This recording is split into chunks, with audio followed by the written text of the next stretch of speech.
হাসান ও শফিক দুই বন্ধু আইসক্রিম খেতে যায়। শফিক তার নিজের টাকা দিয়ে আইসক্রিম কিনে হাতে নেয়, আর হাসান যখনই আইসক্রিম কিনতে যাবে তখনই একজন ভিক্ষুক এসে বলল, বাবা, আমাকে কিছু খাবার কিনে দিবে?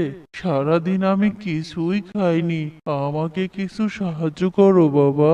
আমার কাছে কোনো টাকা পয়সা নেই, আমি কিছু দিতে পারবো না, তুমি যাও। আমার কাছে তো আইসক্রিম কেনার জন্য 10টা টাকা আছে, আমি তো আইসক্রিম খেতে এসেছি। কিন্তু এই বৃদ্ধ লোকটি সারাদিন কিছুই খায়নি, আমার আইসক্রিমের চাইতে বৃদ্ধ লোকটির কিছু খাবার খাওয়া খুবই দরকার। আমি তো আইসক্রিম পরেও খেতে পারি। দাদু, এই নাও 10 টাকা, আমার কাছে এর থেকে বেশি নাই, এটা দিয়ে তুমি কিছু খেয়ে নিও।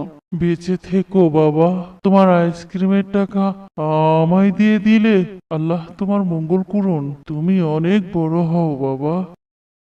এরপর দুই বন্ধু যার যার বাড়ির দিকে চলে যায়। ইসলামিক হাসান কিছু ভিডিও দূর পেতে আসার পর দেখলো অবশ্যই রাস্তার ধারে একটি ছেলে চ্যানেলটি হাত পেতে সাবস্ক্রাইব কান্না করে করছে দিবেন। আর সকলের কাছে সাহায্য ধন্যবাদ। চাইছে, কিন্তু কেউ তাকে কোনো সাহায্য করছে না। কি হয়েছে ভাই তোমার? তুমি এভাবে হাত পেতে কান্না করছো কেন? কি নাম তোমার? আমি উমর।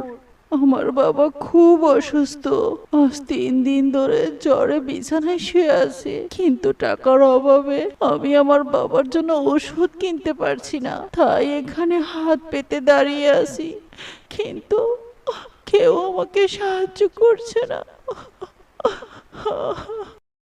হাসান মনে মনে ভাবলো, আমার কাছে তো কোনো টাকা নেই, আমি বরং অমরকে বাড়িতে আব্বুর কাছে নিয়ে যাই, আব্বু নিশ্চয়ই অমরকে কিছু সাহায্য করবে।